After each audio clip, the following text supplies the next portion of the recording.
Hi, எல்லோரும் எப்படி இருக்கீங்க? இன்றைக்கும் இந்த வீடியோவில் ஒரு ஸ்டடி விலாக் தான் யூஸ்வலாக பார்க்குற மாதிரி பார்க்க போகிறோம். அண்ட் ஆல்சோ ஹவுஸ் ஒய்ஃப்ஸ்க்கும் சின்ன சின்ன மோட்டிவேஷ்னல் டிப்ஸ் எல்லாமே ஷேர் பண்ணியிருக்கேன், எனக்கு தெரிஞ்சது எல்லாமே. ஸோ வீடியோவை கண்டினியூஸாக பாருங்கள். ஸோ மார்னிங்லேருந்து ஈவினிங் வரைக்கும் அன்னைக்கு என்னால் எதுவுமே பண்ண முடியல. பையன் டோட்டலாக சிக் ஆகிட்டான். ஸோ ஃபுல் டே அவன் கூடயே தான் இருந்துட்டு வீட்டில் சின்ன சின்ன ஒர்க்ஸ் எல்லாமே பார்த்துட்ருந்தேன். அண்ட் நைட்டு இதெல்லாமே நைட்டு ஒரு 10 o'clock இருக்கும். பையனெல்லாம் தூங்க வச்சுட்டு அதுக்கப்புறமா தான் என்னோடய ஒர்க் ஸ்டார்ட் பண்ணேன். ஸோ ஜென்ரல் இங்கிலீஷ் தான். நான் ஒரு 6 டாபிக் இன்றைக்கி படிக்க வேண்டியது இருந்துச்சு. ஸோ அது எல்லாத்தையும் ஒன்ஸ் படித்து வச்சுருந்தேன். இப்போ எல்லாத்தையும் ரிவிஷன் பண்ணலாமேன்னு சொல்லிவிட்டு ஹெட்ஃபோன் போட்டுட்டு கேட்டுகிட்டே தான் இந்த ஒர்க்ஸ் எல்லாமே பார்த்துட்ருந்தேன்.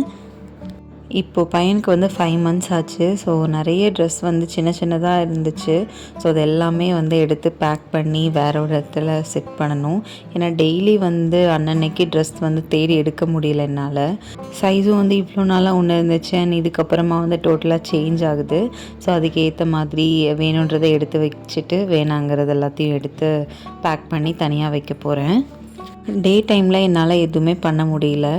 அதனால தான் நைட் ஒரு வழியாக பையன் தூங்கிட்டான். சரின்னு சொல்லிவிட்டு நம்ம மற்ற ஒர்க்கெல்லாம் பார்த்துடலாம் அப்படின்ட்டு கொஞ்சம் கொஞ்சமாக எடுத்து பண்ணிகிட்ருந்தேன்.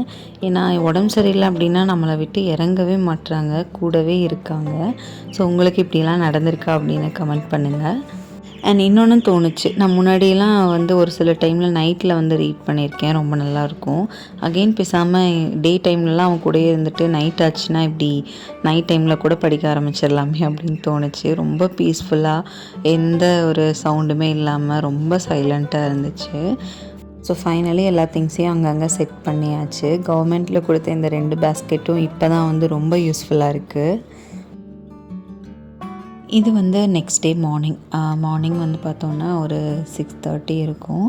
எழுந்திரிச்சிட்டு அப்புறம் என்னோடய ஒர்க்ஸ் எல்லாத்தையும் முடிச்சுட்டு நான் புக்கு ஓப்பன் பண்ணும்போது ஒரு 9:30 இருக்கும். என்ன பண்ணேன்னா இன்றைக்கி ரிவர்ஸ்லாம் படிக்க வேண்டியதாக இருந்துச்சு. அதாவது ஜிஎஸ்சில் ஜியாகிரஃபி பார்க்காம வச்சுருந்தேன். ஸோ அது எல்லாத்தையுமே இன்றைக்கி பார்த்துடலாம் அப்படின்ட்டு தான். எல்லாத்தையும் இல்லை, அந்த ஜியாகிரஃபியில் பேசிக்ஸு அப்புறம் அந்த ரிவர்ஸ் இதெல்லாம் தான், ரிவர் சிஸ்டம் இதெல்லாம் தான் பார்த்துட்ருந்தேன். இப்போது ரிவர் சிஸ்டம் அப்படின்னா அதில் பேசிக்காக டக்குன்னு ஞாபகம் வச்சுக்கிற மாதிரி ஒன்று மட்டும் சொல்கிறேன். இப்போது இந்தியா அப்படின்னு எடுத்துக்கிட்டோன்னா மேலே நார்த்து கீழே சவுத்துன்னு பிரிச்சுருப்பாங்க. அதில் மேலே இருக்கிறது ஹிமாலயன் ரிவர்ஸ், கீழே இருக்கிறத பெனின்சுலர் ரிவர்ஸ்னு சொல்லுவாங்க. இப்போது சவுத்துன்னு எடுத்துக்கிட்டோன்னா அந்த சவுத் சைடில் பார்த்தோன்னா மேற்கு நோக்கி பாய்மாறுகள், கிழக்கு நோக்கி பாய்மாறுகள் அப்படின்னு சொல்லிட்டு இருக்கும். இப்போ மேற்கு நோக்கி பாய்மாறுகளில் என்னென்னலாம் வரும் அப்படின்னா அதுக்கு ஒரு ஷார்ட்கட்ஸ் அந்த சார் சொல்லியிருந்தார், சமந்தா லூஸு அப்படின்ட்டு. இப்போது எஸ்ஏசா அப்படிங்கிறது சபர்மதி, மா மஹி, என் நர்மதா, டிஏ அது தபி அப்படிங்கிற ரிவர், எல்யூ லூனி அப்படின்ற மாதிரி கொடுத்துருந்தாங்க. ஸோ டக்குன்னு இதை நம்ம ஞாபகம் வச்சுக்கலாம். எனக்கு யூஸ்ஃபுல்லாக இருந்துச்சு. ஸோ அதை உங்களுக்கும் ஷேர் பண்ணேன். அப்புறம் கிழக்கு நோக்கி பாயுமாறுகள், கிழக்கு நோக்கி அப்படின்னு சொல்லி வரும்போது ஈஸியாக ஞாபகம் வச்சுக்கலாம். இப்போ சவுத் இண்டியன் அப்படின்னு சொல்லி வரும்போது நமக்கு டக்குன்னு நேம்ஸ் எல்லாம் கிருஷ்ணா, காவேரி, கோதாவரி, மகாநதி, ஸோ இதெல்லாம் பார்த்ததுமே நமக்கு ஞாபகம் வந்துடும். ஸோ ஈஸியாக நம்ம மைண்டில் வச்சுக்கலாம். ஸோ இது எனக்கு கொஞ்சம் யூஸ்ஃபுல்லாக இருந்துச்சு, அதான் உங்களுக்கும் ஷேர் பண்ணேன். இந்த மாதிரி பேசிக்கான விஷயங்கள். அப்புறம் டு யூ நோவில் பார்த்தோம் அப்படின்னா இந்த ஒடிசாவின் துயரம், வங்காளத்தின் துயரம், அஸ்ஸாமின் துயரம், இந்த மாதிரி அந்த பாக்ஸில் கொடுத்துருப்பாங்க இல்லையா. ஸோ அது எல்லாத்துக்குமே ஷார்ட்கட்ஸோடு கொடுத்துருந்தாங்க. ஸோ அது எல்லாத்தையும் ஒன்ஸ் பார்த்துட்டு இருந்தேன். அப்புறம் வாட்டர் ஃபால்ஸு, தமிழ்நாடுல இருக்கிற வாட்டர் ஃபால்ஸு அதோட ஷார்ட்கட்ஸு. அதுக்கப்புறமா நதிநீர் பங்கீட்டு தீர்ப்பாயங்கள், அதாவது மாநிலங்களுக்கு இடையே நதிநீர் பிரச்சனையெல்லாம் வந்திருக்கும்ல, அது எந்தெந்த இயரு எந்தெந்த ஸ்டேட்டுக்கு நடுவில் வந்துச்சு. அதுக்கப்புறமா அதோட ட்ரிக்ஸ், அதாவது ஏதாவது ஷார்ட்கட் இருந்துச்சுன்னா அதையும் நீட்டாக எழுதி வச்சுக்கிட்டேன். ஸோ இப்போ நமக்கு பார்க்கும்போது ஈஸியாக தெரியும், அதுக்கப்புறம் டோட்டலாக மறந்துடும். ஸோ அதனால தான். அதுக்கப்புறமா இந்தியன் டேம்ஸு, ரிவர்ஸு இது எல்லாத்தையுமே நீட்டாக எழுதி வச்சுக்கிட்டேன்.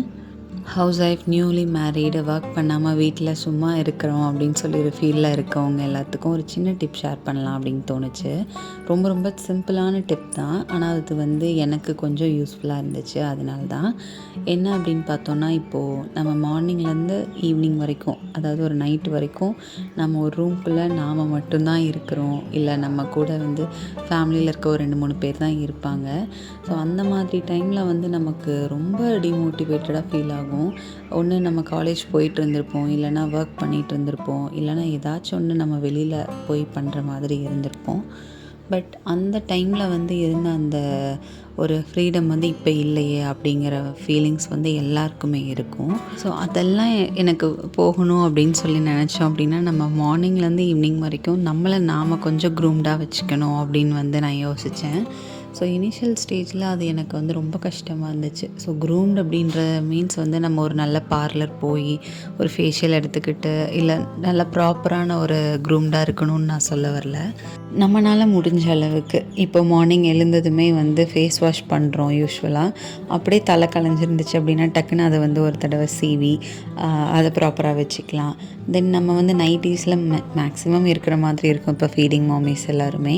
ஸோ அது ஒன்றும் பெரிய இஷ்யூ கிடையாது. இந்த டைமில் நமக்கு அதுதான் ரொம்ப கம்ஃபர்டபுளாக இருக்கணும் அப்படி இருக்குது அப்படின்னா அது ஒன்றும் பெரிய தப்பு கிடையாது. ஸோ எல்லாமே ட்ரெஸ் தான், பட் நமக்கு அது கம்ஃபர்டபுளாக இருக்கணும், அதுதான் வந்து மெயின் திங். ஃபீடிங் மாமிஸாக இல்லை, இப்போ நான் ஃப்ரீயாக தான் இருக்கேன் அப்படின்னு சொல்லி நினைக்கும் போதில் நம்ம கொஞ்சம் சுடிஸ் அந்த மாதிரி போகலாம். அந்த மாதிரி ட்ரெஸ்ஸிங்கில் கொஞ்சம் சேஞ்சஸ் கொண்டு வரலாம். ஒரு ஃப்ரைடே இல்லை நமக்கு ஏதாச்சும் ஒரு வீடெலாம் கொஞ்சம் க்ளீன் பண்ணி நம்ம பீஸ்ஃபுல்லாக இருக்கிற டைமில் கொஞ்சம் ட்ரெஸ்அப் பண்ணிக்கலாம். ஸோ இந்த மாதிரி ஒரு சின்ன விஷயங்கள் எல்லாமே நம்மளை வந்து ரொம்ப மோட்டிவேட்டடாக இருக்க வைக்குது. ஒரு சில டைம் வந்து நம்ம ரீட் பண்ணணும் அப்படின்னா கண்டிப்பாக இந்த மாதிரி காம்படிட்டிவ் எக்ஸாமுக்கு தான் உட்காந்து படிக்கணும் அப்படிங்கிறத விட ஒரு சின்ன ஸ்டோரி புக்ஸ் ரீட் பண்ணலாம்.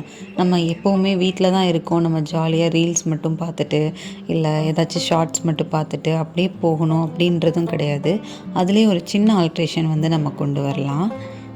நமக்கு போர் அடிக்கும்போது இல்லை மைண்ட் அப்செட்டாக இருக்கும்போது நல்லா வந்து க்ளீன் பண்ணாமல் ஒரு சில ஏரியாஸ் எல்லாம் வச்சுருப்போம்.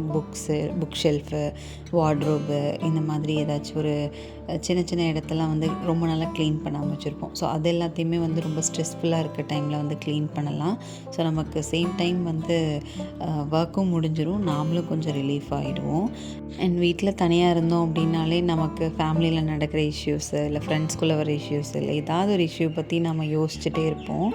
அதை போய் அன்வான்டாக யார்கிட்ட சொன்னோம்னா நமக்கு சொல்யூஷன் கிடைக்காதோ அவங்கக்கிட்டே போய் சொல்லிவிட்டு நம்ம வந்து சொல்யூஷன் தேடிட்டுருப்போம். ஸோ இந்த மாதிரி விஷயங்களெல்லாம் வந்து டோட்டலாக ஸ்டார்டிங்லேயே கட் டவுன் பண்ணிடணும். ஸோ இந்த மாதிரி நம்மளோட இஷ்யூஸ் எல்லாம் ஷேர் பண்ணுறதுக்கு நம்மளை ஜட்ஜ் பண்ணாத யாராவது ஒரே ஒருத்தர்கிட்ட எல்லா ப்ராப்ளம்ஸையும் வந்து ஷேர் பண்ணிவிட்டு அதுக்கான சொல்யூஷனை வாங்கிட்டு அதோடு அந்த ப்ராப்ளமை வந்து முடிச்சிடணும். ஹோல் டே நம்ம வீட்டுக்குள்ளேயே இருக்கனால இந்த மாதிரி விஷயங்கள் நம்மளை வந்து ரொம்ப டாமினேட் பண்ணிடும். ஸோ இந்த மாதிரி சின்ன விஷயங்கள் எல்லாமே நம்ம பெரிய விஷயங்கள் எதுவும் நினைக்கிறோம் அப்படின்னா அதை மேலே போக விடாமல் இதெல்லாமே வந்து ஸ்டாப் பண்ணிடும். ஸோ வீட்டுக்குள்ளே இருக்கிறோம் அப்படின்னா இதெல்லாமே ரொம்ப சின்ன குவாலிட்டிஸ் நம்மளோட மென்டல் ஹெல்த் அண்ட் ஃபிசிக்கல் ஹெல்த்தை வந்து ஹெல்த்தியாக மாற்றுறதுக்கு. ஸோ இப்போதைக்கு வந்து இவ்வளோ தான். இன்னும் நிறைய எனக்கு இந்த 1.5 இயர்ஸில் கொஞ்சம் எக்ஸ்பீரியன்ஸ் கிடச்சிருக்கு. ஐ நோ நிறைய பேர் என்னை விட ரொம்ப பெரியவங்கள்லாம் நம்மளோட சேனல் வாட்ச் பண்ணிகிட்ருப்பீங்க அப்படின்ட்டு. உங்களுக்கும் இந்த மாதிரி டிமோட்டிவேட்டடாக இருந்துச்சு அப்படின்னா நீங்கள் என்ன பண்ணுவீங்க அப்படின்றதையும் எனக்கு மறக்காமல் கமெண்ட் பண்ணுங்கள். கண்டிப்பாக அதை நானும் வந்து யூஸ் பண்ணிப்பேன். ஜென்ரல் ஸ்டடீஸ் முடிச்சுட்டு ப்ராப்பராக ஒரு டெஸ்ட்டு வந்து கம்ப்ளீட் பண்ணிவிட்டு சாட்டிஸ்ஃபைடாக இந்த டே வந்து கம்ப்ளீட் பண்ணிட்டேன். நெக்ஸ்ட் வீடியோவில் மீட் பண்ணலாம். தேங்க்ஸ் ஃபார் வாட்சிங். பாய்.